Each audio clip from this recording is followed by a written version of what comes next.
Terima kasih karena mengikuti channel ini untuk mengetahui perkembangan isu semasa, luar dan dalam negara. Salam sejahtera, bertemu kembali info hari ini daripada Malaysia Gazette. Etnik Rohingya kini kuasai Teluk Kembar. Kuala Lumpur, pihak berkuasa digesa supaya memantau kemasukan nelayan etnik Rohingya demi menjaga keselamatan dan kebajikan penduduk dan nelayan di Teluk Kembar, Pulau Pinang.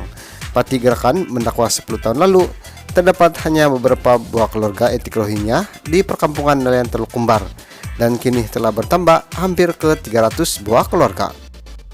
Pertambahan penduduk warga Myanmar di perkampungan nelayan terbabit didakwa semakin pantas sejak kebelakangan ini, sekaligus menimbulkan keresahan penduduk tempatan. Bukan itu saja, majoriti mereka yang bekerja sebagai nelayan turut didakwa menjejaskan pendapatan nelayan di situ yang kini terpaksa pula bersaing dengan orang luar, kata juru cakap Pemuda Gerakan Pulau Pinang, Muhammad Aswad Japar.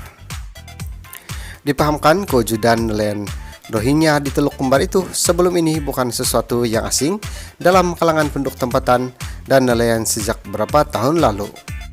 Namun, seorang nelayan yang telah tinggal di perkampungan itu selama 30 tahun lebih memaklumkan pertambahan jumlah nelayan etnik Rohingya semakin mendadak sejak akhir-akhir ini, dan ia telah mulai mencetuskan rasa kurang senang dalam kalangan nelayan tempatan. Sungguh pun kebanyakan nelayan Rohingya itu tidak mempunyai lesen dan permit perikanan yang sah, namun mereka didakwa bebas menangkap ikan di perairan negeri ini.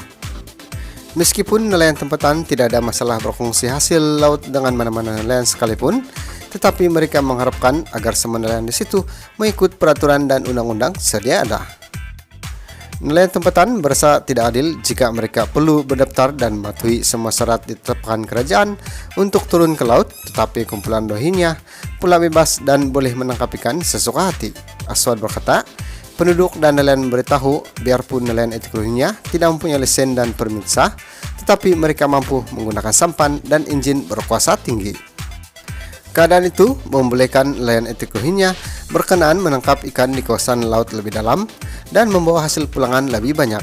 Malah ada di antara mereka mungkin bekerja 24 jam sehingga tengah malam dan mengaut hasil tanpa henti, ujarnya. Keadaan ini menyebabkan nelayan tempatan merungut karena kadang-kadang bot berkuasa tinggi itu telah menyebabkan kerusakan pada pokat-pokat mereka dan mengakibatkan kerugian. Dipahamkan kumpulan nelayan etnik Rohingya itu juga mulai menyewa unit-unit rumah pangsa di sekitar Teluk Kembar dan ada di antara mereka yang tidur di dalam sampan masing-masing. Selain daripada masalah dihadapi nelayan tempatan, penduduk di perkampungan itu turut bimbang masalah sosial dan penyalahgunaan dana akan berlaku susulan daripada penambahan bilangan warga Rohingya di situ. Dengan ini, Parti Gerakan menggesah pihak berkuasa memantau kemasukan nelayan etnik Rohingya berkenaan supaya kehidupan nelayan dan penduduk tempatan tidak terus terkesan. Tinggalkan komen Anda untuk penambahbaikan akan datang. Sekian info hari ini, teruskan bersama dengan Nusumix TV. Bye-bye.